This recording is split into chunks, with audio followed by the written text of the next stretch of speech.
following podcast is being brought to you by the Defy Life Podcast Network.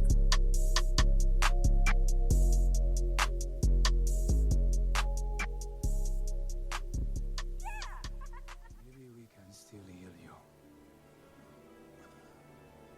Why? So you could just lock me up? No. Just bury me in the ocean with my ancestors that jumped from the ships. Because they knew death was better than bondage. Oh, you think darkness is your ally? You merely adopted the dark. I was born in it, molded by it. I didn't see the light until I was already a man. By then it was nothing to me but blinding. The shadows betray you because they belong to me. In the hell do you think you are? Okay, it's not working out. I'm gonna need the suit back. For how long? Forever. Yeah, that's No, how it no, no, works. please. Let's Mr. have Stark, it. You don't understand. This is all I have. I'm nothing without this suit. If you're nothing without this suit, then you shouldn't have it. Okay?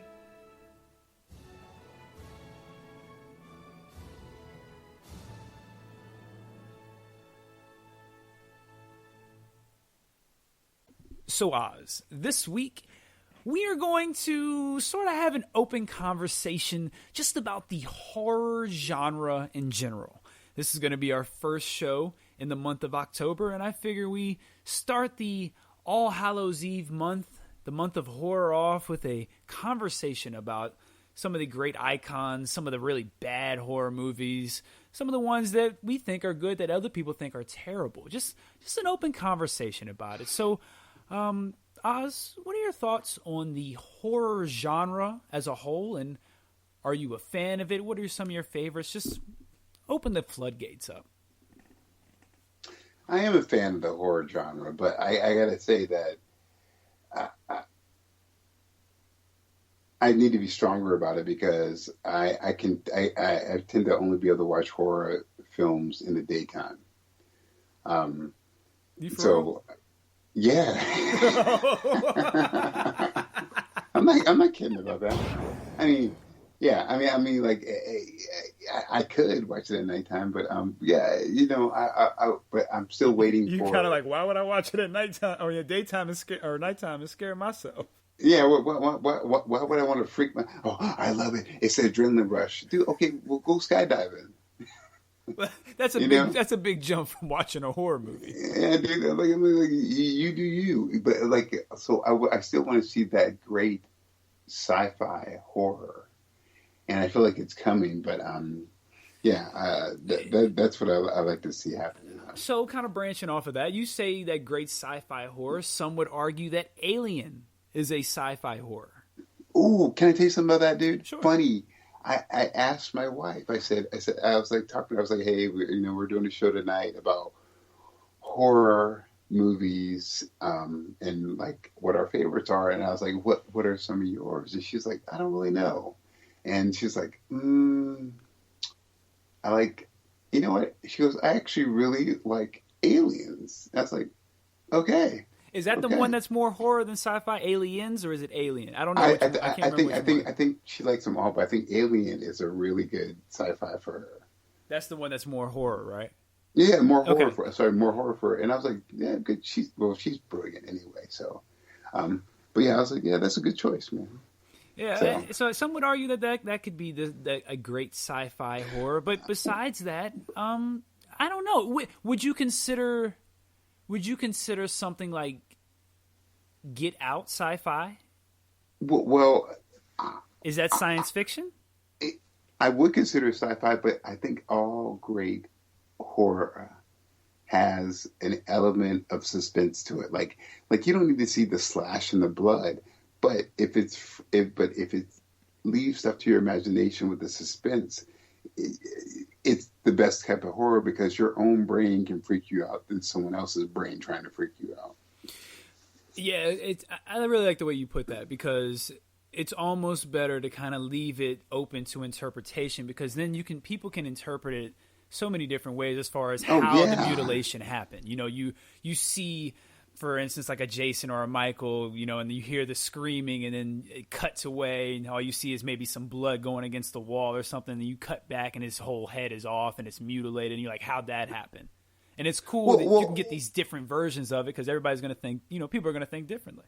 Or even not even seeing that the headless body, just knowing that this person has creeped you out, so you're going, oh my God, I can just only I can only imagine what they've done. It kind of takes a little bit to me, like when I'm trying not to lose my train of thought with my beers, but no, it's like I think we're better off when you read a book, you imagine the characters, and so they have a stronger hold to you in your heart and in your brain, as opposed to you watching the films of these characters, because that's someone else's interpretation. So I still like this. To me, a good suspense is like leading up to it, and then you're like, oh my God, and then you know something devious happened, because you know it was devious from your brain. That's the Insidious part of it all. Insidious is also a pretty good horror movie. Yes, agreed. What's the first great horror movie you remember? Like, what was the first horror movie that really terrified you? Texas Chainsaw Massacre was a blur to my brain. Oh, that's a great movie, man. That's a classic. But it just freaked me out. And I'm talking like my original one when you guys were like... That's what I'm talking about. No, that's the one I'm talking about. I love that one. That's a great one. Yeah, that one always got me all weirded out. And then I'm trying to think of some other ones that got me like... Well, so the Friday the 13th ones were good, but the Freddy shit, because there was one called like the Freddy versus the Dream Warriors, where these guys, they were like, here's how you beat Freddy by being dream superheroes. But then in the end, Freddy messed them up. It was like, there's no stopping this dude, and he's in your dreams. That's what always freaks me out about that guy. The first one too. The first one is for it, and it's kind of the same for a lot of these. I really enjoy the first one the most. As far as the Freddy franchise, since you bring that up, Freddy scared me a lot, because you can't do, what are you going to do? You got to sleep. Like, that's just a great concept in general. Well, because you know, even to this day, as a teenager, preteen, this weirdo kid watching the Freddy movies, getting freaked out, being like, oh, you know, you stay up, if you stay up, that you win. But then as an adult, as an old man ready for AARP, you hear the story of I think it was a Russian man who had a sleep disorder where he couldn't sleep, and he stayed awake for like 50 days, and his body just started deteriorating. As it's just like you don't win, you know. One of the first horror movies that really scared me, I probably shouldn't have watched it as a child. I don't know how I got my hands on it, but The Sixth Sense terrified me. That's probably from me. That's probably from me. Yeah, it probably was from you. Okay. Because I always thought, what if I'm seeing dead people and they just don't know it yet either, you know? And I don't know it. Like, what if I don't know that I'm seeing these dead, and I'm just surrounded by them? Because I'm a child, well, I'm going crazy, and that movie freaked me out. It freaked me out because I was just like, dude, the places I've been to, some of the clubs I've been to, I was like, yeah, I see dead people, and they kind of know they're dead. So. And then the other one, when I got a little bit older, and even to this day, man, it still gets me. And some people are like, how and why? And honestly, I don't know why. But this movie, the first time I saw it, just freaked me out. The original Exorcism. Yeah, well, there's all the stories behind it being nuts. But yeah, no, that's a good one. And like The Omen. See, The Omen didn't do a lot for me. The Omen didn't scare me. I will tell you, I was a super, super religious kid growing up, and anything connected with the Antichrist and Damien, I was like, oh God, here we go. Yeah, Here we go. Okay. Yeah. Okay, here we go, Antichrist. Oh man, yeah. He that guy's Damien's not a good kid. Yeah, this is not really, not a good person. Not a good person. Well, hopefully he never ends up becoming a full grown person. Hopefully he ends it as a kid. Hopefully we can end him as a kid. But he never does get got, does he? Some might say. But he never does get got, right? In the movies, he never gets. Well, spoiler alert. Spoiler. Some might say. That's all I'm saying. Okay, well, that's fine. Yeah, so this is just going to be a completely open conversation about the horror genre. We have no idea where we're going to go, but we're going to hit some different movies. We're going to talk a little Midsommar because that's one of my favorite. So that's definitely going to come up. I'm sure Oz has some personal favorites that I think are going to be booty. So I can't wait to hear some of that garbage that's going to come out. What do you think about that, Oz? Well, that was kind of aggressive. It was a little bit aggressive right there. Yeah. Whoa. Hey, buddy, what's going on? Yeah, you're right. That was a bit much. I'm sorry about that. Yeah, man. I was just like, I was looking forward to hearing some Oz. I was like, thank you, but wait, what? So listen, while everybody cools down, allow me to set the table. This is Wait, taking wait, me. One second. Okay. While you cool down, there's no everybody cooling down. This is a you cool down moment. Everybody just chill. Okay, everybody just chill. Right. I love that. Hey, look, I need for everybody just to be able to be cool. I'm like, wait, you mean like yourself? Well, yeah, but everybody. Everybody just chill. There seems to be a lot of aggression coming from everybody. No, just you. Yeah. All right, everyone, chill. So that's all I'm saying. Now allow me to set the table. This is Take a Knee for Marvel vs. DC. I am your host, Regular Scott. I am here with my co-host, the comic connoisseur, the mighty Ozzy Killmonger. Oz, what's going on? What is up, good people? And you can find us on Twitter at Knee4Marvel vs. DC. That's the number 4. You can email us at Knee4Marvel vs. DC at GoDefyLife.com. We got an email. We got a Killmonger conversation. Philip is back.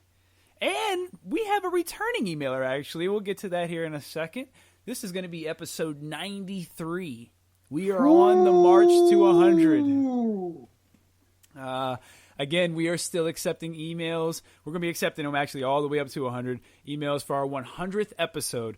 We're going to try and just fill it up with emails, and we have a couple surprises that we're going to try to do as well. We might have a few guests. We're going to try and make it just as much of a party episode as possible. I know some people don't like to make a big deal of the hundreds. We're going to make a big deal because back at episode like 32 or something, I wasn't sure we weren't going to make it to 50, so I'm pretty happy we're almost at 100. We almost got there. I wasn't sure we were going to make it a 3. we had some rough. We might have to get V's back on the show. Shout out to V's. Dude, like for 100, we gotta get V's back so he can at least like leave halfway through the show. And, I mean, it'd be kind of cool. It actually would be pretty cool if he just kind of, hey, what's up, everybody, and then he just left. V's is all like hurt now because he's like, I'm not on the show, but I still listen. Nah, V's don't listen to the show, but shout out to V's. You don't listen to the show, but shout out to V's for real. Yeah, no doubt. So yeah, this should be a pretty fun show as well. We got a lot going on. Make sure you check out last week's episode. We had the tag team from Fandom Fusion podcast, Mr. Hawk the Horrible and the Grumpy Ghost. We had a blast creating Love those guys, an X-Men game. That was a lot of fun.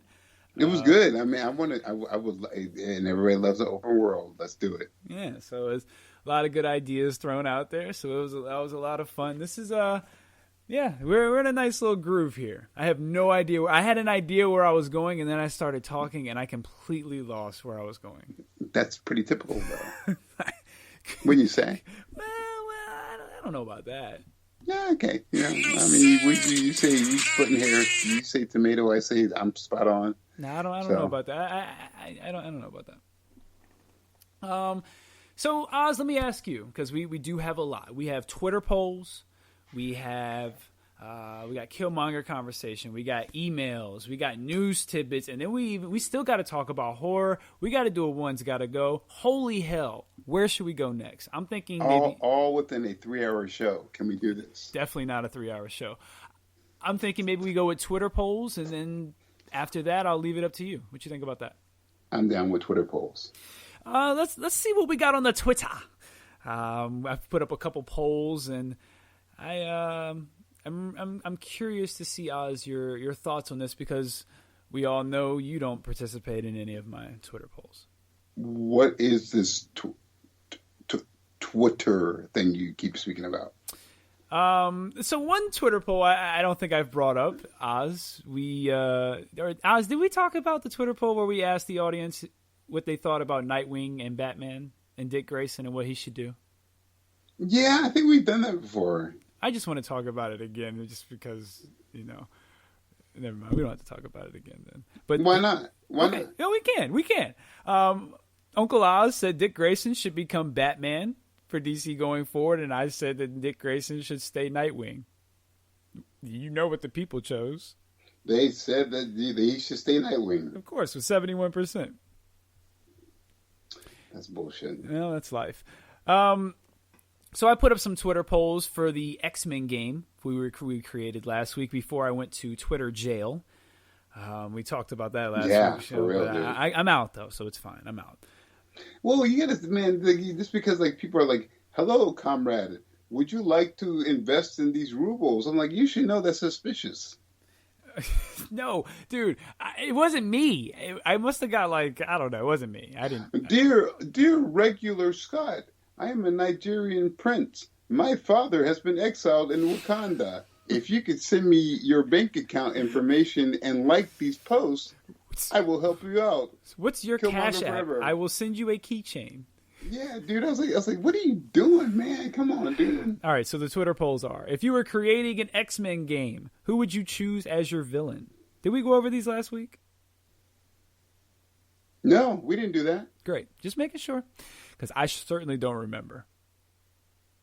So, the 4 choices were Mr. Sinister, Magneto, Apocalypse, or the Sentinels. Oz, who do you think the people chose?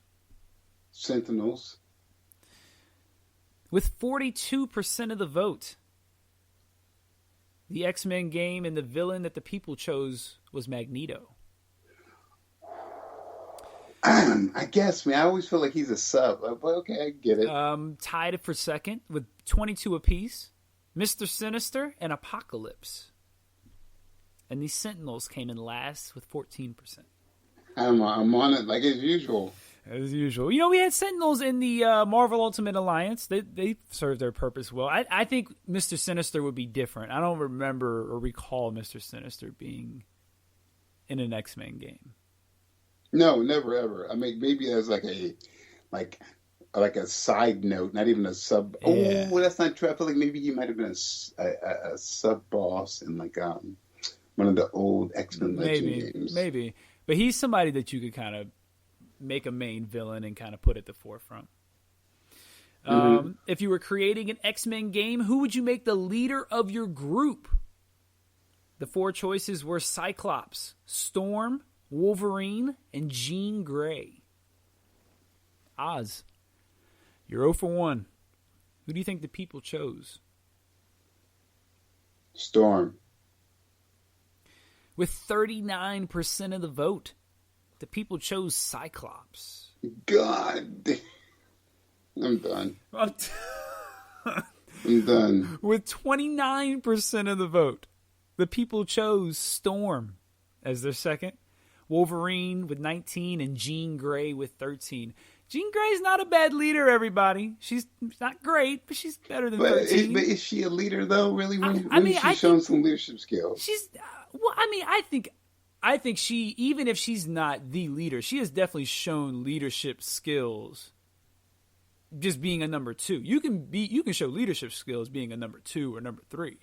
That's true. That's very true. And she's definitely at the lowest of number 3 at any time or any type of series, I would think. at lowest. Okay. In my opinion. What you think?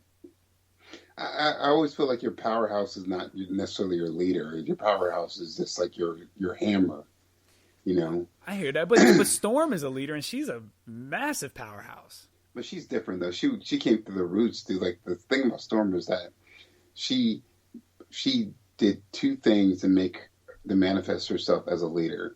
She out fought and out strategized. Sorry, Cyclops. And then she took down Callisto for the Morlocks, which is, so one, she took out a dude who's one of his secondary mutant powers is that he can, he's a master tactician because he can angle out anything with his optic blast. And the other one is he took out a woman for all intents and purposes is basically Wolverine with all the claws. Lady Deathstrike. No, Callisto. Oh. Callisto is super healing. She's a Morlock. So at any given point, this woman has been a goddess worshipped, a thief, an X-Men, a leader of the X-Men, a leader of the Morlocks. And, by the way, she also has roots in witchcraft and the arcane. She's lethal, dude. She's a powerhouse. She's not to be messed with. That's what I said. I said all that. I just said it more articulately. So it's fine. It's fine. Whatever, dude. You don't have to always. You don't have to always make me look bad. No, not always, but at least sometimes. Not always. a good portion of the time. No doubt. Just kidding. No doubt. I feel that. I respect that. I asked a horror one before this episode. Which horror icon has the best film franchise, all sequels and reboots included? The four choices were Freddy Krueger, Jason, Michael Myers, and Leatherface. Oz, you're 0 for 2, man. You got to give me. You can't go 0 for. You're a baseball guy. You can't go 0 for. You got to at least be batting 300 for me. Who did the people choose? Michael Myers. God dang, Oz, man. The people chose. You know who the people chose because this is who you should have chosen. You probably would have chose Freddy Krueger with 38% of the vote. Yeah, I know you knew it, man. You knew who the people chose. Well, Robert Englund, by the way, awesome as for Freddy Krueger, Immortal. Yes. But yeah, of course. 38% in second. Michael Myers with 26%. Jason with 25 and Leatherface with 11. Man, do we really not like the Texas Chainsaw movies? Well, I think they just think that if he got into a fight with all these other people, he would not stand a chance with any of them. Oh, he wouldn't. That's fair. But his family is fantastic to watch. I guess I agree. So, Oz, out of those four, who's your favorite? What's your favorite franchise? We just talked about that. I love the Freddy Krueger stuff, dude. Okay. I just didn't know if you maybe now, like the Jason. Who's yours? Oh, Leatherface. I really like the Texas Chainsaw Massacre movies, man. The original is great. I even like the first reboot with Jessica Biel. She starred in it. I like that one. That one was pretty good. The one with Trey Songz was not good, where it's like it's the girl's cousin or something like that. But the original and the first reboot, I don't think they're bad at all. Like I like the concept of the family working together, and it's like this whole town where trying to get people to catching people there and stuff and eating them and putting I love it. I think it's great. I love it. It is good. It's not for everybody though. Like I'm realizing my horror taste is very selective, I guess you could say. And that's the thing about horror. It's about your brain and what you like, Yeah, and I think that's something that we were talking about is that's why it's almost important to kind of leave things to interpretation with horror, because of that, because people take things so differently, and you can make something enhance by not showing it and letting the person just think of it in their mind of how they saw it happening. I love that, dude. You know. Oz, let me ask you this one. I saw this today, and I thought this was interesting as well. Then we'll leave the Twitterverse. In a free for all, which duo do you think gets eliminated first? Cyclops and Wolverine. I saw that. Peter Parker, Miles Morales. Captain America and Iron Man, Tony Stark, Steve Rogers. Venom and Punisher. Cable and Deadpool. And the Heroes for Hire, Iron Fist and Luke Cage. Oz, who do you think gets eliminated first? Man, Iron Fist and Luke Cage are out. Real quick, huh?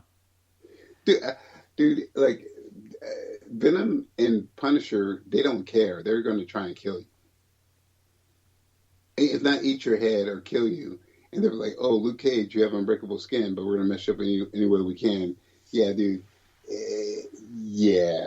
Tony Stark and Steve Rogers will try and defend the peace, but they'll last for a little bit. Miles and Peter are just going, yo, we have our spider sense, and we are sensing all this craziness.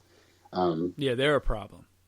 You know, they're hardcore, and Cyclops and Wolverine are just like, I can see Wolverine basically going, yo, Slim, blast everybody, full blast.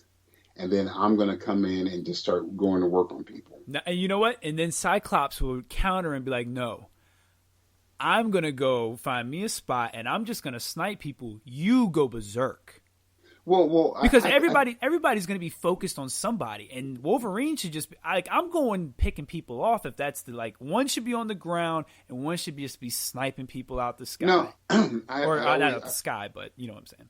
I always said, like, if the X-Men ever attacked, like, a military base, they would have Cyclops do, like, wide, like, from far distances. Yes. Yep. Wide beams, just cutting through people, and then Wolverine just comes in. Oh, my God. And just, starts slicing through people who are able, like, dizzy, whatever. He's just slicing. But while he's slicing, Cyclops is still like beaming and blasting people, you know, from far away. And he's game planning. Like he's able to kind of be the quarterback because he can still see everything, and he's leading everybody, telling everybody where to go, and you know what I'm saying. He's giving people cover. Man, the X-Men is when they're all together, man, that's a lethal team. I mean, you can have Storm giving you coverage. You got Jean Grey. I mean, no matter what lineup you have, that's a lethal squad. They can all do things. There's nothing they can't infiltrate. Can the X-Men infiltrate Wakanda? What do you think about that? Man, well, but how, when, where? You mean the X-Men like Forge? You mean the X-Men like Storm? Okay, I'm thinking the X-Men like Cyclops, Wolverine, Storm, Jean Grey, Gambit, and Rogue. And Nightcrawler. And definitely. And actually, if you're gonna throw Nightcrawler in there, you might as well bring Kitty Pryde. So dude, they can infiltrate anything they want. So you genuinely think they can infiltrate Wakanda? Kitty Pryde disrupts anything electronic. Nightcrawler teleports anywhere he wants to.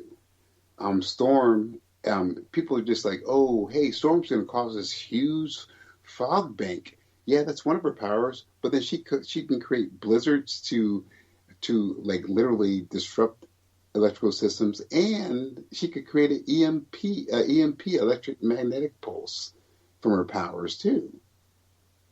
Give me a break, dude. Okay, I was just curious, you know, because as we were talking about, I was like, man, like they all can just do something different and all be doing their own thing and taking something out, or maybe the best of the Dora Majeure, pronounce the name wrong, but maybe the best one can sense, but there's no one who's going to detect Wolverine except for Black Panther unless he wants you to detect him. Well, I'm going to tell you this. I think we might have just given away $1 million idea, because has that happened in comics? No, I know, but it would be a good reason, because like the reason is why, because like they want to get Storm back. What they should have did was Storm needs to be with them. I feel like they would, like, Storm being with them would add a whole nother layer to it. Well, the whole thing is like out of the new storyline from Jonathan Hickman, Croquea, like Storm says, Wakanda has this technology. I know how to get it. Let's go in and get it, and let's get it out. Oh, dude, that's Because remember, man, Captain Rogers, Tony Stark, Black Panther, they're not mutants' friends, dude. They're on the human side. They're the highly evolved humans. They're not humans in the next evolutionary chain. They're just like the offset. So I always felt like those cats, and like Reed Richards, I always felt like those cats were trying to just work their way around the mutant problem as they see it, you know? What does that have to do with attacking Wakanda, though? Well, my scenario was always this. Because Black Panther is part of the Illuminati, Charles Xavier says, I'm pretty much done with you guys. Namor, you can come with us as you have an open invitation because you're a mutant or not. But we must preserve mutant kind because I've seen what the future is from Miranda McTaggart, right? And no, I wouldn't even have him bring it up. What? Don't even bring it up. Why would you bring it up? Well, hold on. But he would because he can read their minds and he's not that arrogant. That's not about it. Now you're muddying the $1 million idea. Now it's down to a 6-figure idea. Well, if I may finish, whenever you're ready, let me finish. Whenever you're ready to finish this 6-figure idea. Okay, so he would tell them that he's leaving, and he leaves, but as they've always been doing, the mutants are always planning ahead now because they don't want to be on the defensive. They want to be proactive. And so there's something in Wakanda that Black Panther has been working on that he thinks is benign, but it actually will hurt mutants. As all the good humans always think it's not going to hurt them, but it will hurt them. And so they're just being proactive and they're saying, here's the strike force. Storm, you're going to lead it because you know Wakanda, and they go in and do that. That would be a great 6-part series, dude. Yeah. That was terrible. That's the sound effect you get for that idea. I do like the idea of X-Men infiltrating Wakanda. I don't know if that's the reason though. Okay. Well, why don't you tell me what the reason is? No. Mr. McQuack. I never said I could come up with a better one, but that doesn't make that idea better. Hold on. You just gave me a quack. Yeah. Quack. And you ain't got no follow up, dude. Hey, look. Yes. Yes. Oh, you can't hear the sound effects, but I just played the sound effect. Okay, I'm sure you did. I did. No, it's a fine idea, Oz. I'm sure people enjoyed that idea, and I'm sure it would work. I do think in some way, shape, or form, though, that has to happen in a comic strip, in a cartoon, in a movie. Wakanda has to get infiltrated by the X-Men, and Storm and Black Panther have to come face to face again, like they did in Avengers vs. X-Men. All right, Oz, where do you want to go next? What do we have left? What do we need to do? Everything. Let's do it. Well, where do you want to go next? I don't want to run the whole ship. I'm letting you steer a little bit. Where do you want to go? Okay.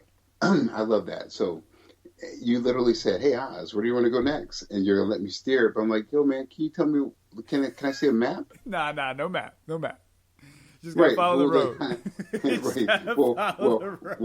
Well, the first problem is that if you said that we're on a ship, there's no road. It's an ocean. Well, there are buoys. There are buoys that you have to stay in between. Cool. So, what do we have left to do, sir? Hit me up. Well, I thought you were paying attention earlier. Obviously, you weren't. God. We got emails. We got Killmonger conversation. We got news tidbits. We got One's Gotta Go. We got the main course. Let's do news tidbits, and then One's Gotta Go. You being a little aggressive today, bro. Well, because you're not paying attention to me, man, and I'm tired of it. Hey, whatever firewater you're drinking, buddy. I'm tired of it. I'm sick and tired of it. I'm going to slam my table again. My God, this guy's been like right. drinking the libations. All right, so we'll do our news tidbits early. Then we'll take our commercial break, and then we'll come back and do our email. Wait. We're going to take a commercial break right now before the news tidbits? That's not what I said. I said we're going to do our news tidbits early, then we're going to take our commercial break, and then we're going to come back and do our Killmonger conversation and read our email before we jump into our main course. Yum. This guy's got a plan. Hey man, I just try to set the table and then follow the instructions after that. And be belligerent to me. But yes. Okay, I have been a little aggressive to you. Even off the air, before we got started, I was a little aggressive with you as well. And I apologize for that. A little? I'm sorry. Okay, thank you. I appreciate that because I was like, oh my God, dude, you came at me like I owed you money. Chip, I'm gonna come at you like a spider monkey. Yeah, like I've been avoiding you at our friends' gathering. I'm all jacked up on Mountain Dew. Jeez, something, dude. Jesus. My God, this guy came at me like, yo, what's up, Oz? Hey, don't mind this knife. I'm about to stick it in your throat. I'm like, good God. Jesus. Whoa. I was like, man. That was a bit aggressive. Yeah, I know. That's how I feel, dude. I feel like you've been trying to shake me. Wow. Wow. All right. Let's get to the news tidbits then. Only if you feel like we should do it, because I don't want to get you angry. So yeah. All right. Well, let's see what happens. all this Hodge has been cast as Hawkman for the Black Adam movie. Mm-hmm.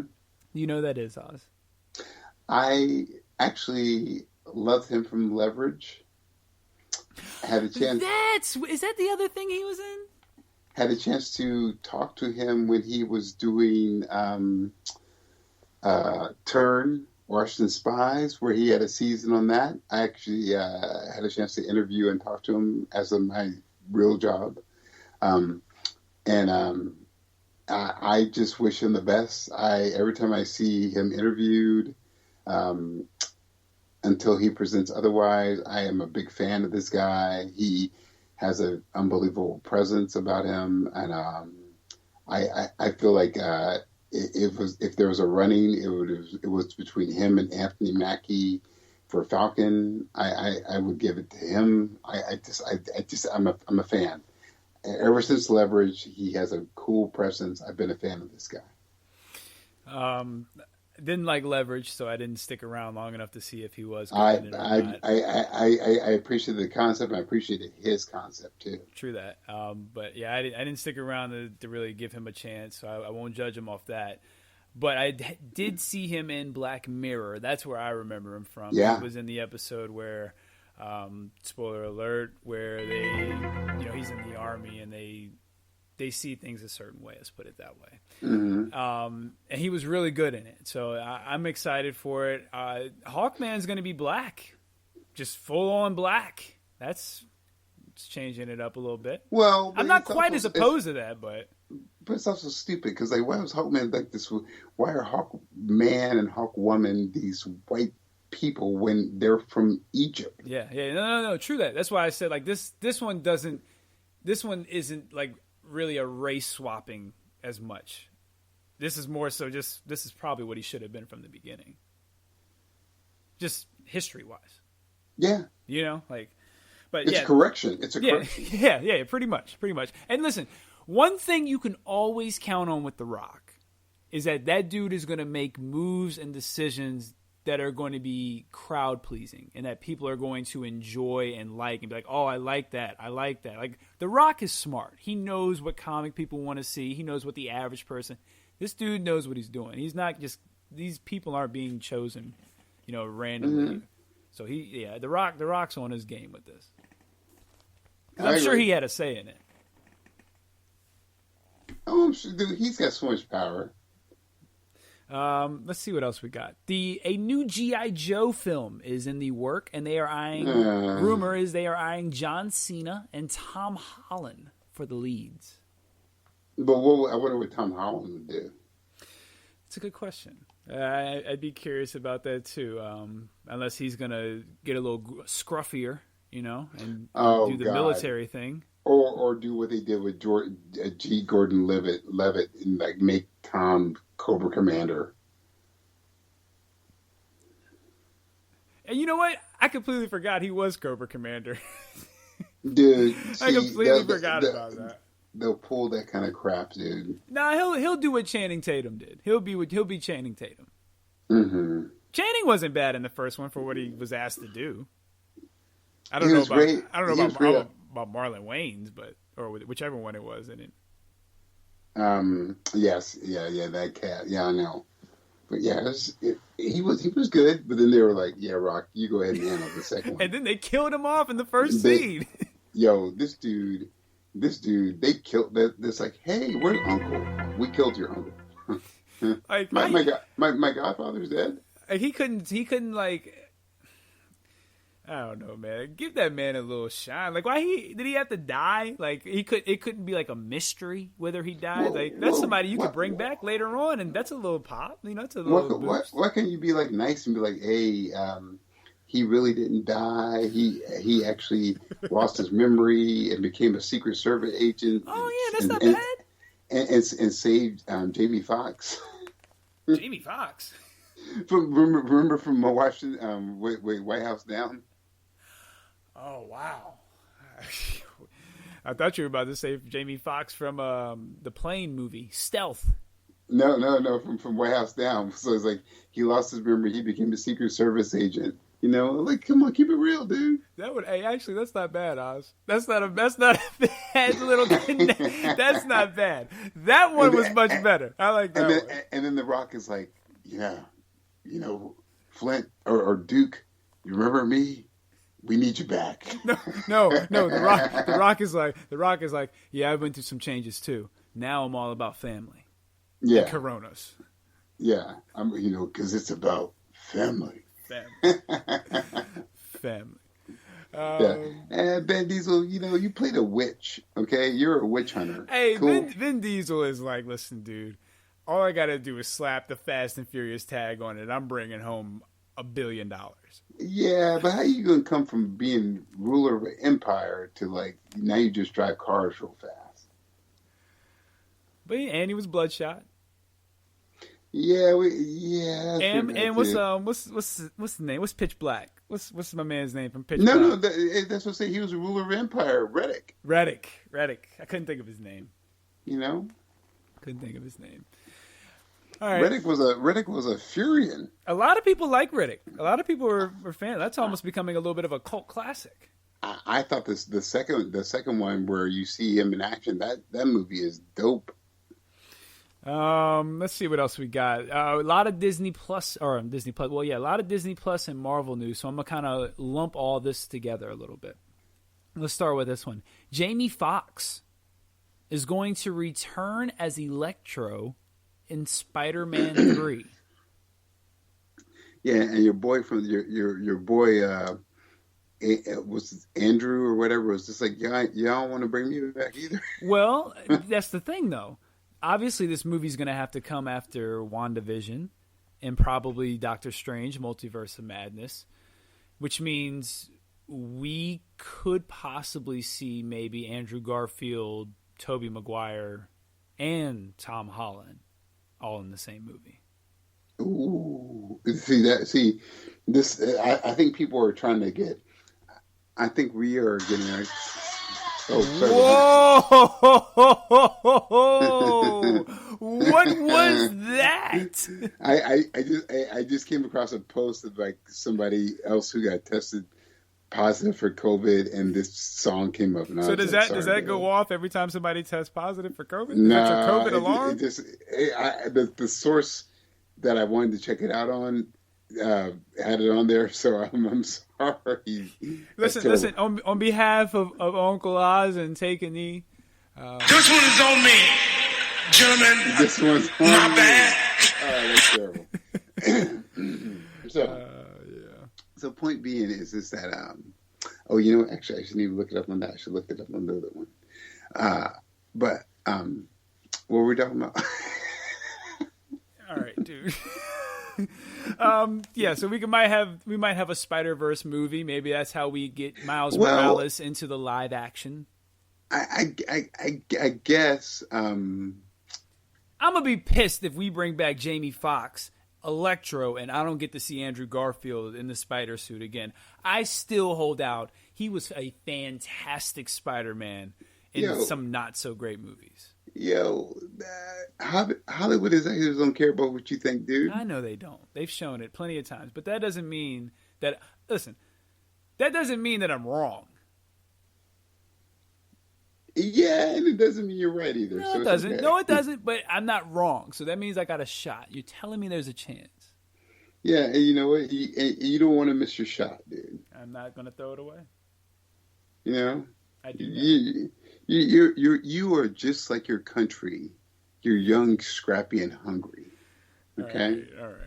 Enough of that. Alexander Hamilton. Kate Bishop and Kamala Khan have both officially been cast. So are they trying to do a little Junior's Avenger kind of thing? Possibly, maybe. We might. I guess we'll see. Haley Steinfeld. We've talked about her being rumored for this role before. It has been confirmed that she was reportedly been confirmed that she will play Kate Bishop in the Disney Plus series. That's been a rumor that we've talked about on this show. And then we have what I just lost. There she is. Iman Vellani has been I hope I'm saying her name right. Has been cast as Kamala Khan in the Disney Plus series. So that's our new Miss Marvel, and Kate Bishop and Haley Steinfeld. And also Samuel L. Jackson is going to make a return as Nick Fury in a new upcoming Disney Plus show. So that probably means it's not going to be Falcon and Winter Soldier, since it's saying a new show. Or maybe since that will be technically a new show, maybe that is still part of it. But Oz, if you had to take a guess, what show would you think he would show up in? He could easily do like actually in the animated, just be Nick Fury, funny guy, not so serious, but advising the new younger branches of Avengers coming out. Okay, so you're gonna go with the animated What If? Well, no. As in like he could just be like that kind of Nick Fury guy who's overseeing the training of these new Avengers and stuff. So what show do you think he's going to show up in? It's obviously going to be a show that's been announced. I think he's going to show up in that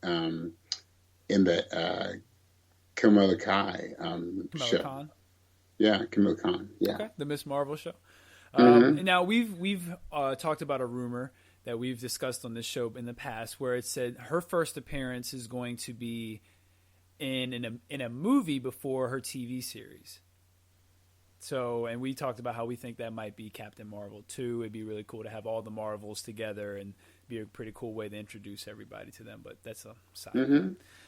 Okay, so that's all the news we got. We're going to play, we're already an hour, just about 50 minutes in, Oz. We're rolling. We're going to play a quick commercial. We're trying to, dude. Yeah, we're trying to.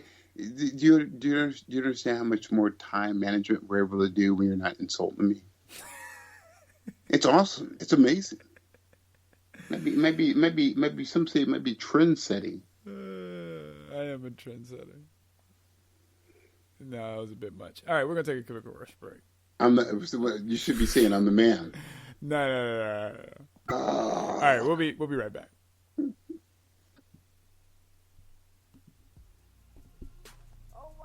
Welcome to the Anything, Everything, and Nothing podcast with Lynn and Kim. Join us as we discuss the latest in everything from entertainment and current events to the craziness that is our real life. Let's laugh, let's live, let's talk about it.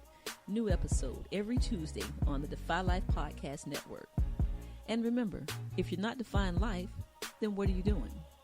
Lynn and Kim.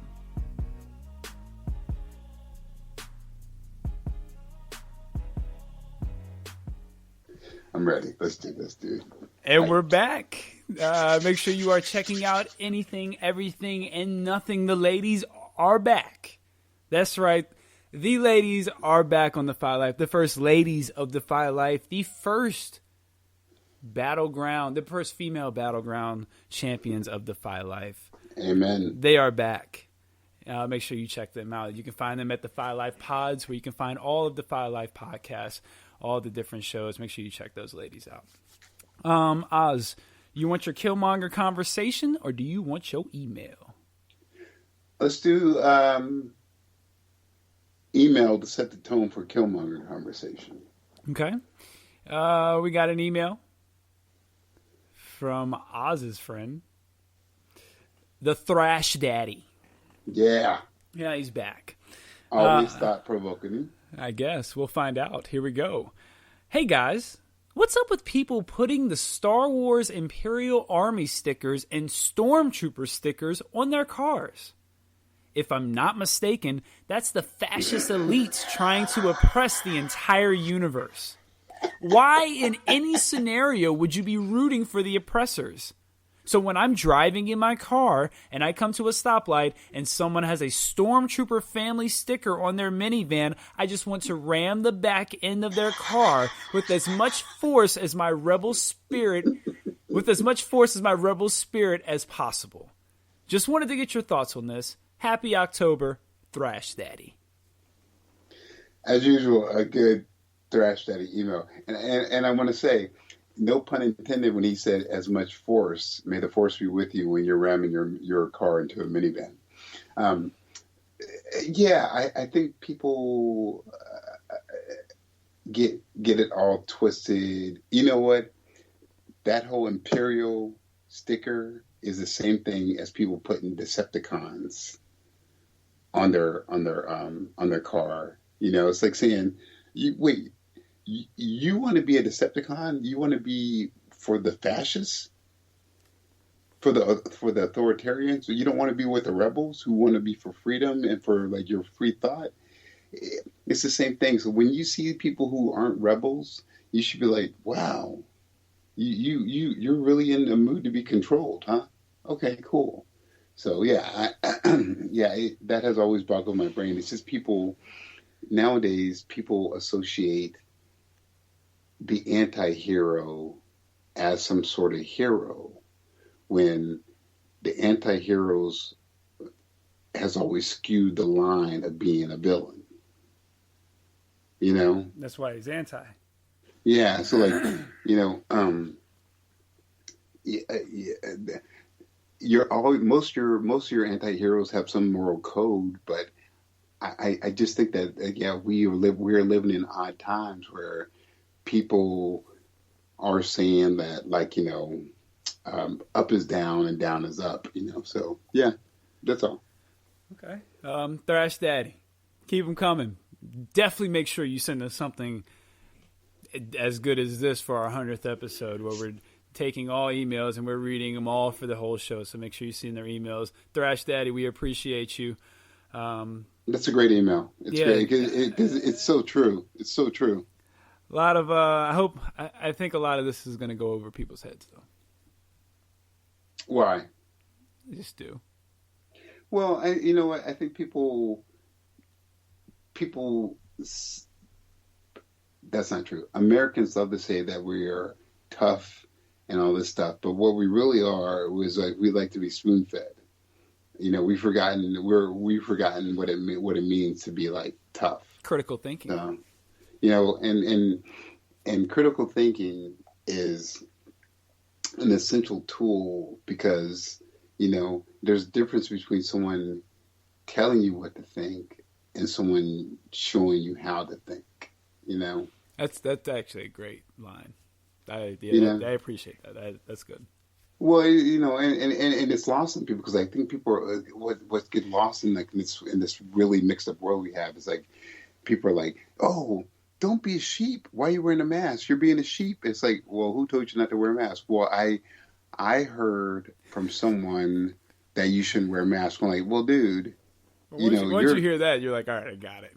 Yeah. It's like people when they're doing this whole impeach Trump thing, for better or for worse, they're like, oh, well, you know, there's no case behind it. It's like, well, what did you read the Mueller report? No, someone told me that. I'm like, oh, cool. There's no way to have a conversation with that, No doubt. Yeah, Thrash Daddy, we appreciate you. All right, Killmonger conversation time. Our boy Phil is back, and he brought the heat. He missed a week, so he was like, "Yeah, let me come at you with some heat this week." I just drank a beer, so I'm ready for Phil. All right, Phil, this is what you got for us. We always appreciate you as well. You definitely make sure you send in a question for us for our 100th. We definitely appreciate you, what you've been doing with the show for the last few weeks. We definitely appreciate you. Phil, do not send in a question. Phil, send in questions. Hey, that's fine too. Send as many as you want. With law enforcement continually being abused and threatened with violence and retaliation over the bad decisions of corrupt people, do you believe that one day the good people of the badge will need to be geared up and anonymous like in the Watchmen series? Hashtag leave Nick alone. Hashtag Star Trek rocks. Hashtag Nick needs a Starfleet uniform. There's a thin line inside a thin blue line between wearing those yellow neck gaiters and where we are now. So I've been thinking a lot about this police brutality, police feeling like they're being targeted. I've been hearing this argument a lot. And it breaks down to this, man. For those who don't know, my wife is a nurse. I mean, I try and give her as many kudos as I can because, like, she deserves them. She's super brilliant. She's, like, just smart, smart in a way that I wish I was smart. And she's got 2 different degrees, and nursing is her second degree. And so part of her whole thing with being a nurse is that if there is a psychotic person or there's a person having a mental breakdown or a mental episode and she restrains them and they hurt themselves, she's liable for that. She can get sued for it. If there is a person who is of sane and sober mind and says, do not touch me, leave me alone, and she proceeds to touch them and not leave them alone, she gets sued for it. So, and these people, I was going to say women, and that was going to be pretty sexist, I'm sorry. These men and women, but we know who the majority of nurses are. These people have to deal with situations without, like, my God, without a taser, without a gun, and they de-escalate the situation. They are taught how to de-escalate the situation to provide the most effective health and social care that they can give to the best of their ability. So if they are liable for stuff, why aren't police officers liable for things?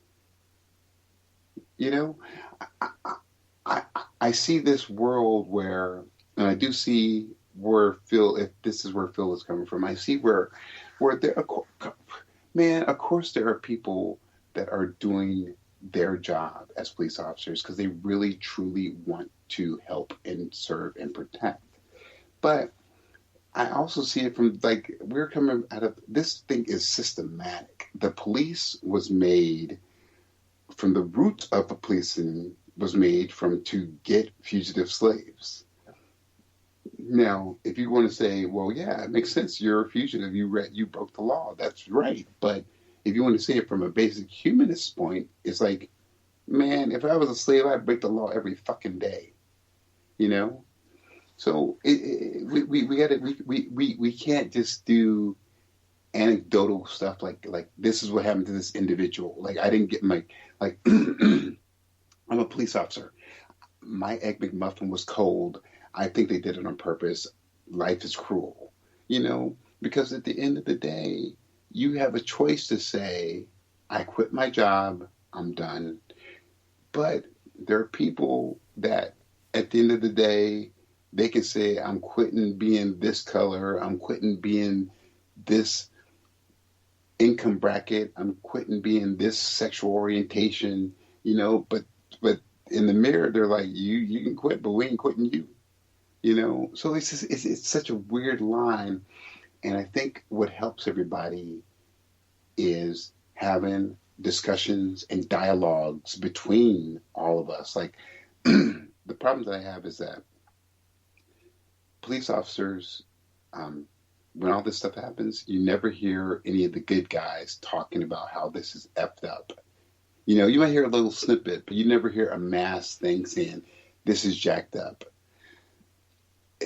If you don't hear that, it never gets reinforced that this is wrong, you know? So we're at a really good point where we have a very small moment of time where people are awakening and listening. So we just got to grab those attentions, man. To wrap this all up, I feel for any police officer that is doing their job and doing their job properly with the training and using their own insight into things, and they're feeling like they're being tasked a lot of stuff. But on the other side of it is, now's the time for you to start speaking up, because if you don't speak up and start talking about this stuff, no one ever will. You know, it is not that this stuff is becoming more. It's just because it's just that it's becoming readily available. That's the problem that we all have. It's not this increase. It's never an increase. It's just that the incidences are being filmed, you know?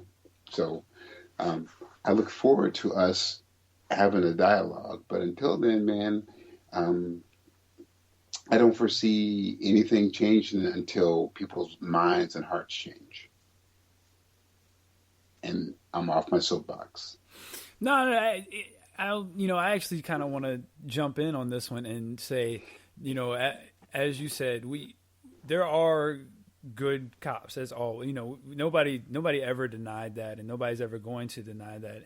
And understandably, it's hard to speak up about it because those are your brothers. You know what I mean? For better or worse, we people who have siblings understand that. For better or for worse, your brother or your sister is your brother or your sister. Yeah. You know what I mean? And you have their back, even to an extent. You have their back when they, you know what I'm saying? Like when they're at their lowest. And I get that. And I get why you don't want to speak out against them out in public. But hopefully you're having conversations internally where you're like, yo, what's up, dude? Like, that's not gonna fly. But, you know, I kind of get why everybody can't be a martyr. You know what I mean? As far as everybody, I understand why the good cops aren't like speaking out saying, man, yeah, this is messed up. I don't agree with it. And I don't think they should have their jobs or whatever.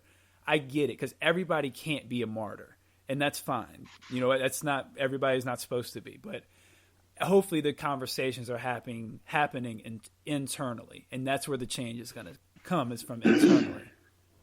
Yeah, and I think I've been thinking about a lot lately too. Is just that, so for police officers, it's not for better or worse. It's just for worse, because of like shows like Cops, because of like just drama shows, Law and Order, whatever. People are seeing like you got to get them in by any way you can, and so police officers have turned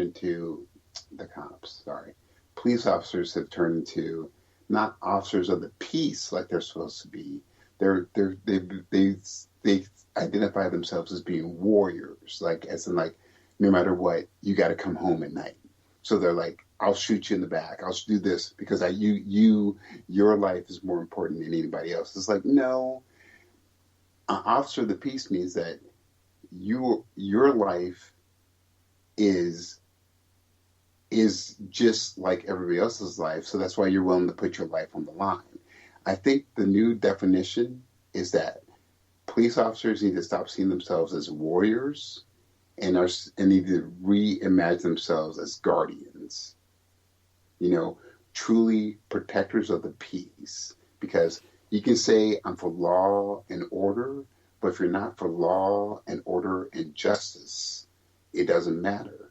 Because justice is a fundament. Remember, justice is, you see the woman who's blind, who has a scarf over her eyes, keeping her blind, but she's balancing scales. That's all justice is. We're always trying to balance the scales, you know?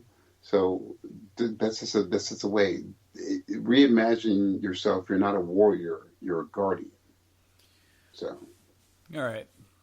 Good conversation. Good job, Phil. Brought the heat.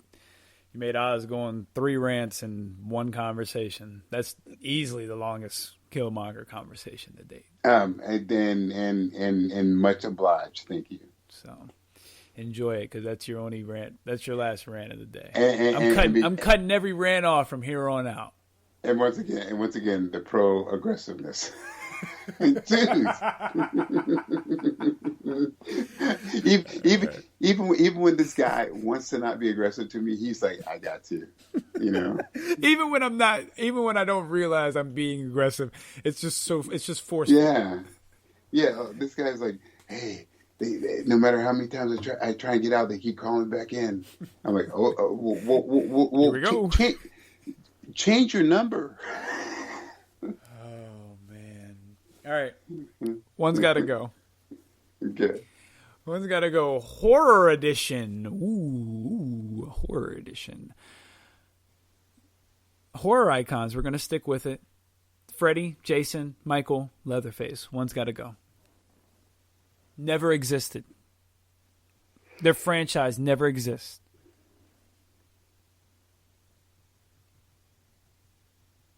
Silence. Go. Nothing? Their franchise never existed. Which franchise? Oh, you're right. I probably should go over the 4 again, right? Yeah. This one is on me, gentlemen. My bad. Right. Well deserved. I'll take that one. Your 4 choices are, again, Freddy Krueger, Jason, Michael Myers, Leatherface. One's got to go. I don't care about Michael Myers. Really? You never been a fan of the Halloweens? No, Jamie Lee Curtis, all that stuff. I never was a fan of that. Nope. Did you ever see the Rob Zombie ones? Yeah. Whenever I think of Michael Myers, I still think of like Austin Powers. So not a fan of the Rob Zombie ones either? No. You know who else isn't a fan of the Rob Zombie ones? Rob Zombie. Our good friend JD. And you know, JD and myself, we were actually working on the relaunch of the Showdown Pro Wrestling podcast. Cheap plug.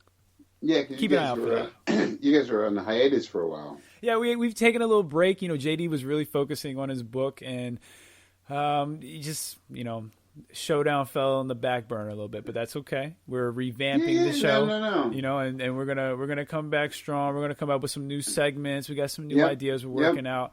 JD and I still talk about wrestling all the time, so the show will come back eventually. But I'm always going to keep plugging the show, keep it fresh in your memory. No. Stronger together, coming back really strong soon, 2021. But guess who's always been with you? The Killmonger. Yeah. So when you talk about all your wrestling and like jumping off the high ropes and doing a DDT. Guess who's always been the figure 4 with you and without trying to do a reverse leg lock on you? Who's always been that dude? The Killmonger. Yeah, the Killmonger dude. You know what I'm saying, dude? You know, when life and everybody has been dropping atomic elbows on you, who's been there to tag you in, son? Who threw the bionic elbow? Who was there with a 2x4 ready to rally for you, sir? Who had the 2x4? It's me. No, what wrestler had the 2x4? Hacksaw Jim Duggan. Okay, son. just check it. What wrestler threw the bionic elbow? Yeah, I'm not sure about that. Wait, that feels like that might have been. I feel like you know. Was it one of the Hart brothers? No. Dusty Rhodes. Dusty Rhodes. You know, he would do the little shuck and jive before he would do it. He'd do a little dance, and then he would drop it on him. Man, drop bows on him. Dusty Rhodes and Ric Flair, two of the blondest permed hair white dudes you ever seen in your life. Hey, man, Who black people love. Limousine riding. Hey, they did though. Those were two of the biggest names with the black community. Dude, love them cats, dude. Yeah, they did. No doubt. All right, so you say Michael Myers. Yeah, as crazy as it is, I might have to agree. Like Freddy can't go, Jason can't go, and I've expressed my joy for Leatherface. The crazy thing is, I really like the first Rob Zombie remake. Like I like these weird. I like Rob Zombie. I think that's what it is because I like House of a Thousand Corpses, Devil's Rejects. I just like Rob Zombie. So I know, but like the whole Michael, that whole dude is like Freddy Krueger is Dream Supernatural.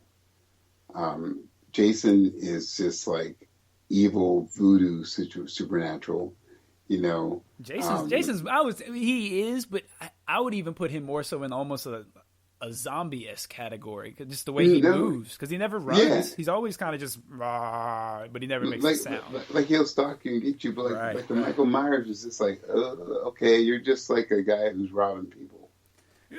You're more like an indestructible, mindless. You're indestructibly mindless. Yeah, but I feel like, man, if he went up against Jason, Jason's like, well, I'm going to just chop you up. Yeah, true that. So yeah, I guess we both agree on that one. And that kind of can lead us right into our main course, which is we're going to go jump back into the horror. So, I mean, where do you want to go with this, Oz? There's a lot of different places we can take the horror genre. You know, you can go with the weird ones like a Midsommar, Hereditary, House of a Thousand Corpses, where it's just off-the-wall characters, ridiculous things happening. Or you can go with the supernatural, you know, Paranormal Activity, which is also the cameras, you know, where you're almost looks like your handheld footage. A lot of different places to go. Oz, what's your least favorite type of horror movie? Where it's just over suspense and it's just like you're seeing all this blood and gore. It's like, I don't need to see that stuff, dude. Let my mind freak me out. I don't need to see you freak me out. Okay. Yeah, I think I'm more. I don't know, because I like all horror. Like, I don't know what would be my least favorite. Maybe the slasher, where it's more so about the blood and the tits. Not that I mind, but it's just like, you know, if they're just there just to be there because it's a trope, it's cool. But it's like whatever. So maybe something like that. It's just a gimmick, you know. Yeah, maybe thrillers aren't my favorite type of horror, or is that a different category in itself? No, I think the suspense and thrillers are the same thing. So does that fall under horror, though, or is that its own category? What do you call a thriller?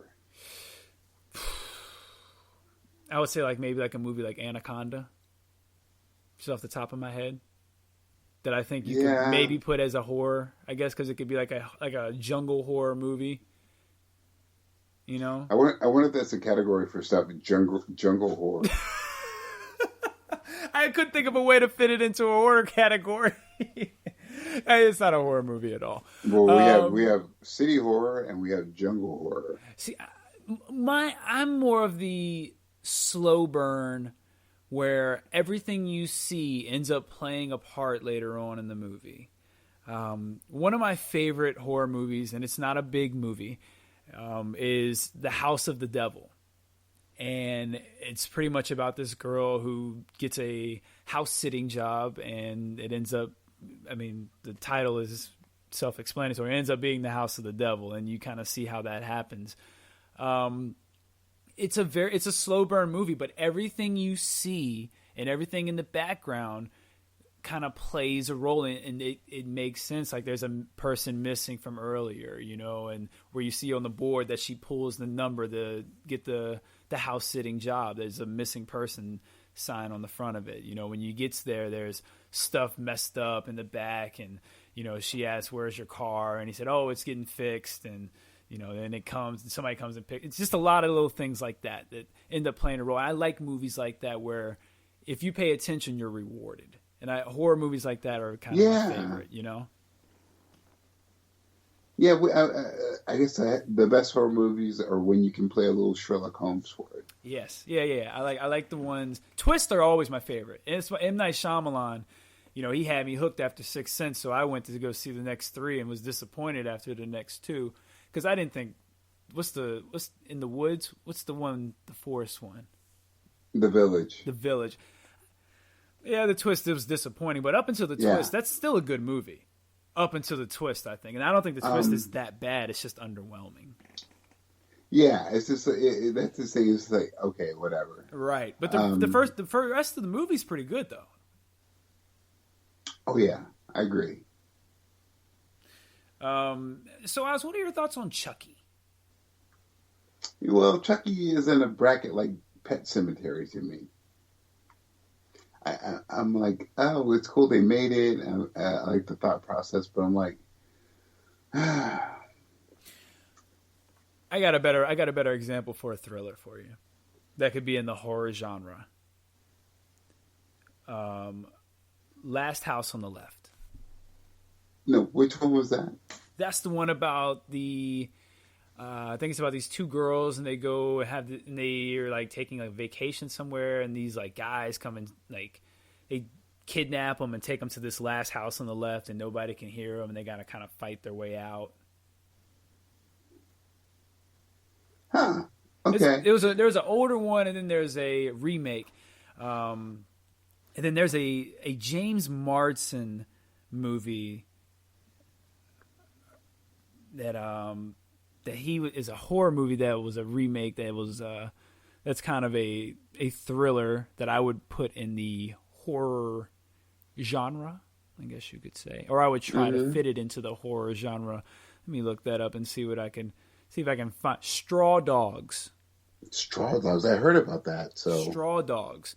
That's another one I would kind of put into the thriller / horror genre because I guess it is more so a thriller. I guess a thriller isn't because it's not really scary. It's more so just like what's going to happen. You're on the edge of your seat. I guess that's kind of what separates it from horror, huh? Mm-hmm. So I guess it is a separate category. Maybe horror does involve some gore and some.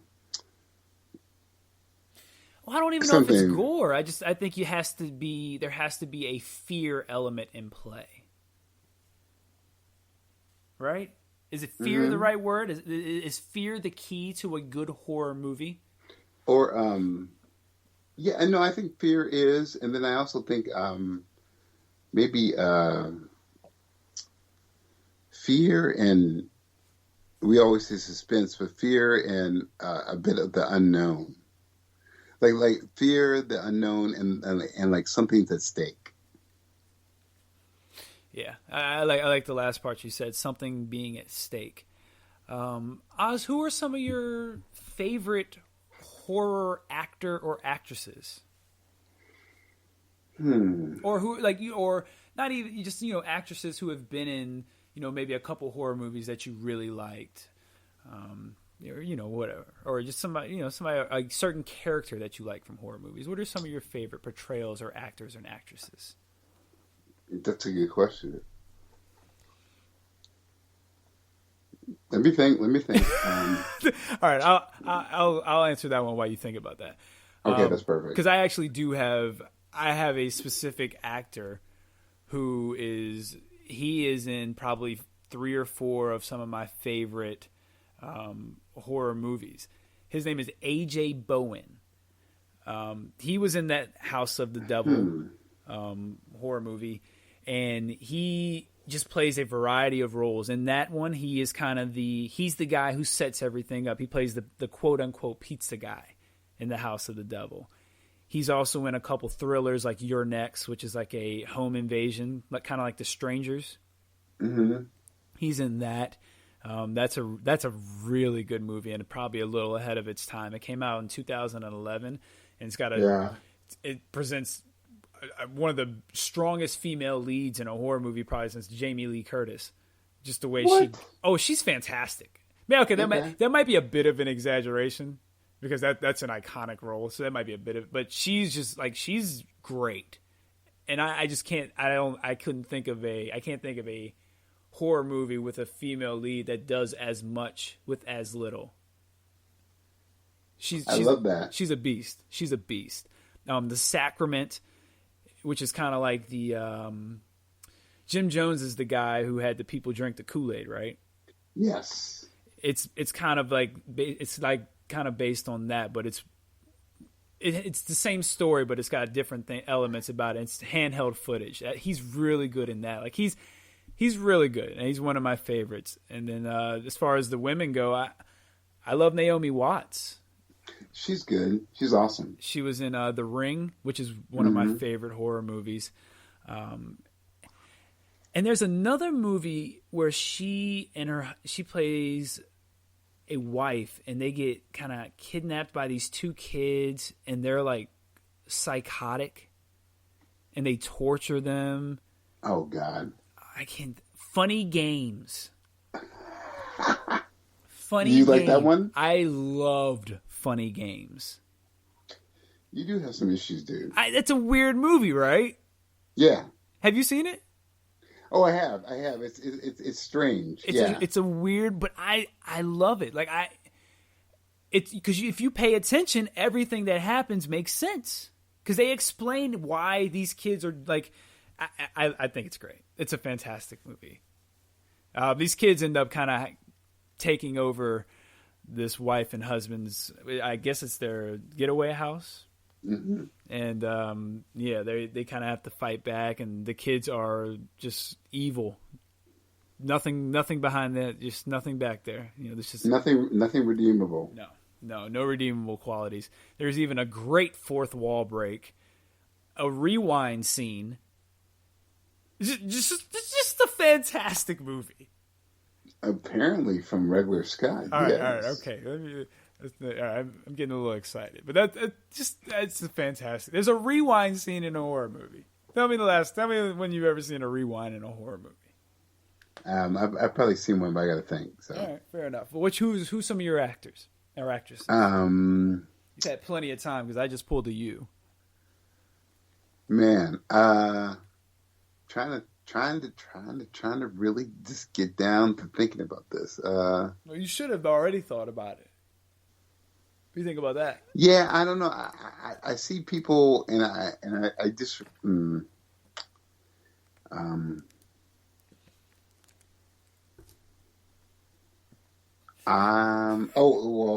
that's not really horror. That's suspense. I don't know. Robert Englund. I love him as Freddy. Okay. So great. That took a while to get to him. I know, but I don't really have any favorite actor or actress because I think part of their job is to convey the emotion. What are your thoughts on the paranormal movies? What do you feel about those?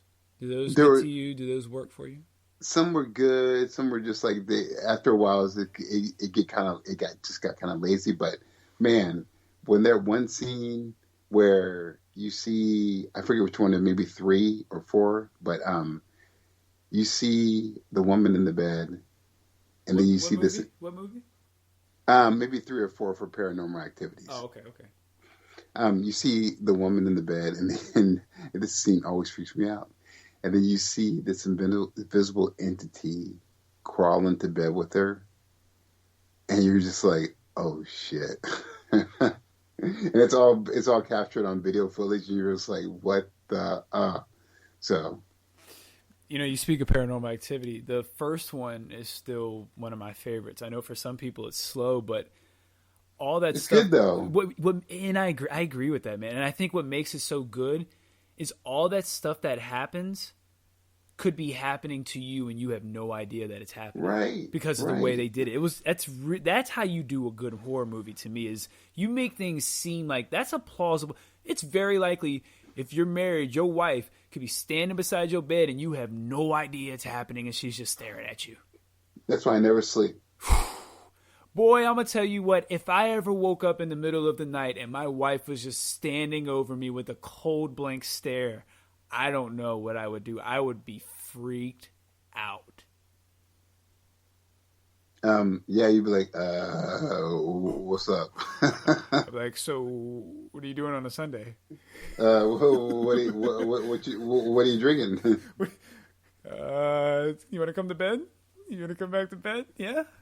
So really, Golly, man. energy drink. Okay.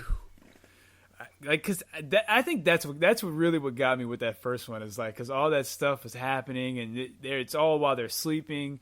I'm pretty sure I put like I had a camcorder. I'm pretty sure I recorded at least a couple hours at a time for a week after, because I was like, yo, what if something's happening in here and I don't know about it? Yeah, she's just like, yeah, I'm just drinking Red Bull and NyQuil. I'm like, oh, okay. And then they start finding stuff, and I'm like, if I start finding random things that I shouldn't be finding, it's time to go. Like, I gotta go. Like, I'm not staying somewhere where clearly something is wrong. Right, where you feel it too. It's just and like, something is my wrong. sixth sense is telling me something's. My spider sense is activating. It's like, yeah, listen, dude. Like, I don't have spider sense, but for some reason, I got spider sense today, and it's telling me you need to go. Yeah, where are you gonna go? Wow. Oz, what is the worst horror movie you think you've ever seen? I don't know, dude. I can't put a name. There have been plenty. Well, what's name a really bad one that you've seen? What are some really bad ones? The ones that are not good.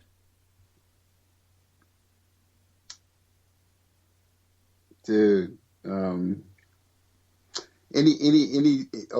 like Club Dead, you know, any of those are just not good to me, you know. Anything that I know that they're trying to make me scared, where I'm just like, nope, not with it. So, I was never a fan of. Okay, honestly, I'm sorry. Honestly, horror is like the least of my favorite genres. So. Ooh, so that's why you don't have a lot to say today. Yeah, it's totally because I'm like, you better come with it, dude, or else I'm just like, whatever. Well, I guess that's why I've been kind of talking the most on this show, huh? I've been doing a lot of rants. No, you've just been angry. So I'm not gonna contest because you're just gonna get angrier. So no, it's not you're talking a lot. It's just that you're consumed with fire. Yeah. Well, listen. Sometimes I need to get my point across. No. It has nothing to do with a point across. It just has to do with you just being angry. What about the It movies? Did you like the original It's? The original It's were good, and I like the current ones. I was going to actually, not tonight, but in the morning time, I was going to watch Dr. Sleep. I have no interest in seeing that. Is that weird? I like The Shining, but I have no interest in seeing Dr. Sleep. I want to see Dr. Sleep just to see, you know. Just see what's up. Nothing wrong with that. Yeah. Did you see? You said you have seen the newer It movies as well. I have, and they're good. Yeah. Which ones did you like better? Oh yeah. I've seen both sets. It is not a better or whatever. One was made during a time period in my life, and one was made with more technology. So. Well, if you could only watch one again, which one would you watch?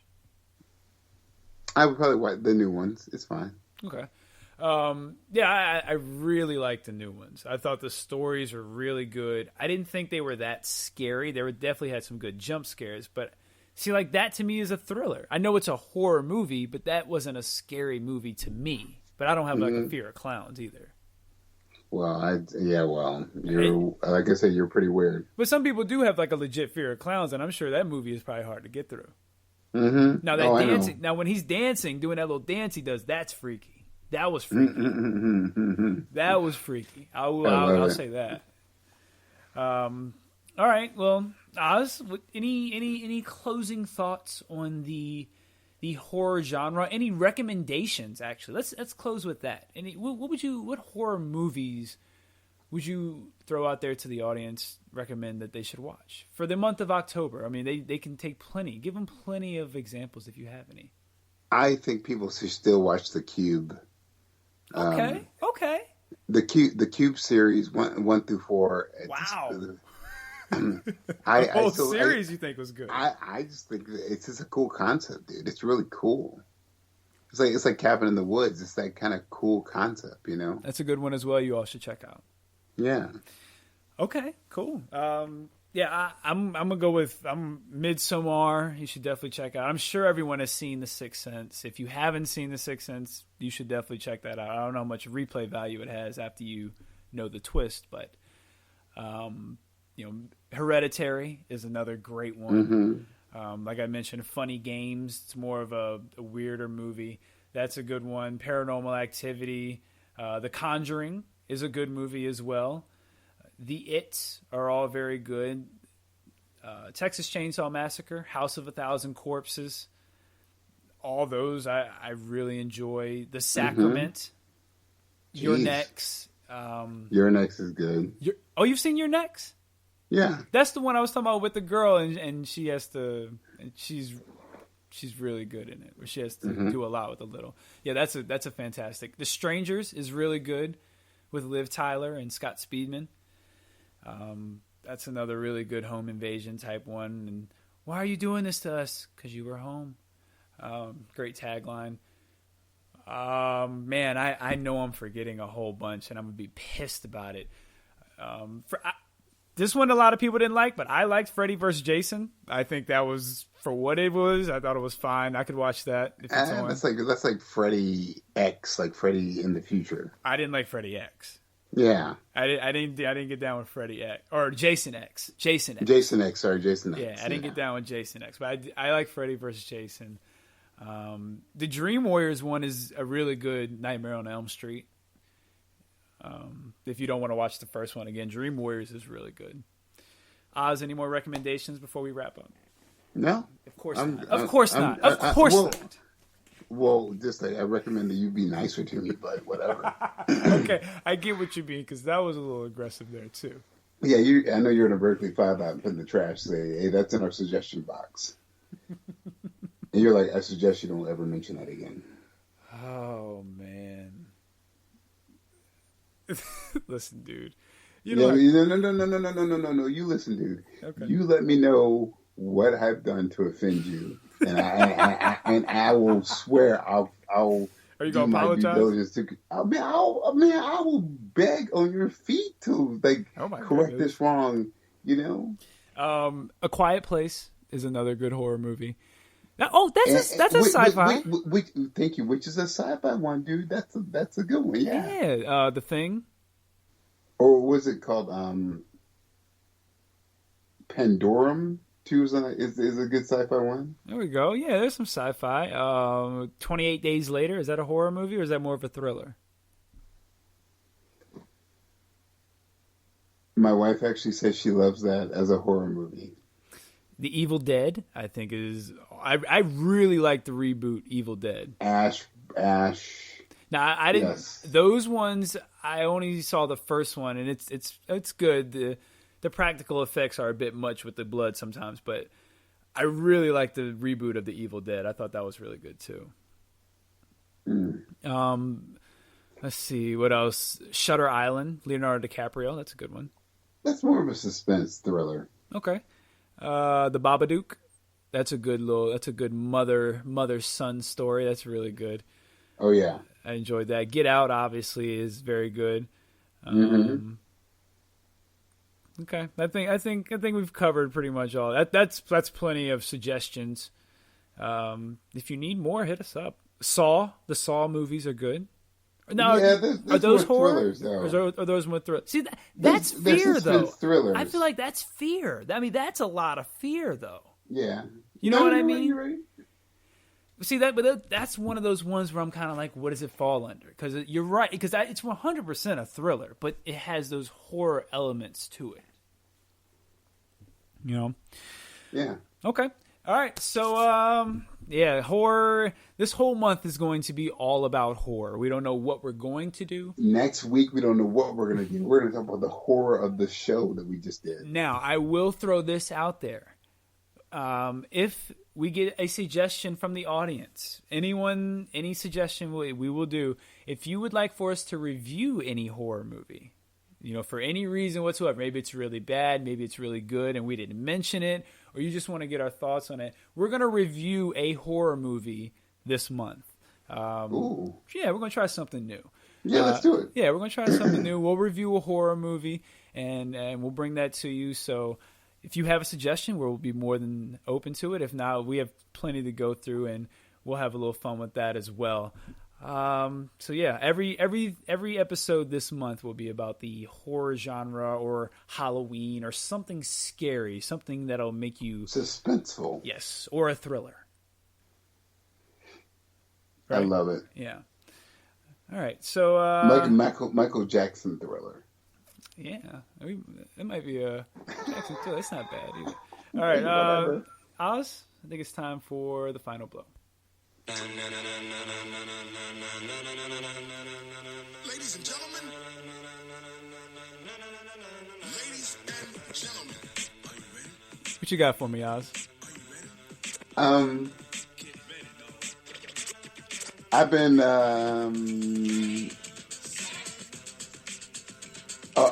watching Lovecraft, Raised by Wolves. Still waiting for my great sci-fi series, but it's coming. I do want to watch Tenet too. Have you been watching The Boys? Oh, of course. Just watched it today. I gotta do a little catching up on The Boys. Yeah. First episode was really good, or first two. Sorry, were really good. Yeah. Sorry, I didn't mean to cut you off on your final blow. What's your final blow? Was that it for your final blow, though? Yeah. Okay. For mine, it's just been a hectic week. We've been grinding. Shout out to the Villains Demand. They're still in their CC tournament, the Crossover Collision Tournament 2020, and they've had a lot of good matchups. The last one I listened to was Deadpool versus Midnighter. And without giving anything away, Oz, I will say this. I was the only person who chose Midnighter to advance. I won't tell you if I was right or not, but I'll also tell you this. One of my picks also didn't advance from the first round, so I don't know how good of a picker I am. But I'm the only one who stuck my nose out for Midnighter, Oz. I hope you're proud. I would have too. Yeah, so. Yeah, that's actually, they mentioned that on the show. They said that you probably influenced that decision. Thank you. Good. There you go. Shout out to those guys. You've learned, little Padawan. Also, shout out to the Nerd Cantina. I'm in their fantasy football league, and I don't mean to brag or anything, but you're going to. The regular guys 3-0. The regular guys, that's the name of my team. The regular guys were 3-0. I probably just jinxed myself for this week, but we'll see how that goes. And in the Defy Life, we won't talk about the Pick'em League I'm in with Defy Life. We don't need to talk about where I'm sitting with that one. So that's my final blow, Oz. I love it, dude. That beat is delicious. This beat is hard. All right, Oz. So good. Tell everyone we'll talk to them next time. As usual, good people. Peace and chicken grease. Hey, y'all have a good time, because we going to have a good time until we talk to y'all next time. Peace. This beat is hard.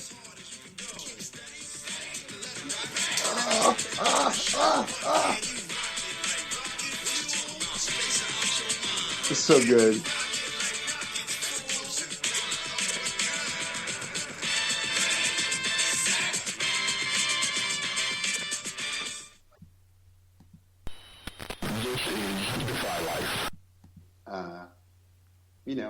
What you doing on a Sunday? Greetings, henchmen and loyal subjects. I am Evan the Great. I'm JVD. We're your hosts of the Fictional Battle Podcast, Crossover Collision, brought to you by the Villains Demand. If you love hearing in-depth breakdowns of your favorite characters and what they are capable of doing while fighting in random battlegrounds against other fan favorites, then this is the podcast for you. New episodes drop every Friday wherever you listen to your favorite podcast or over on thevillainsdemand.com.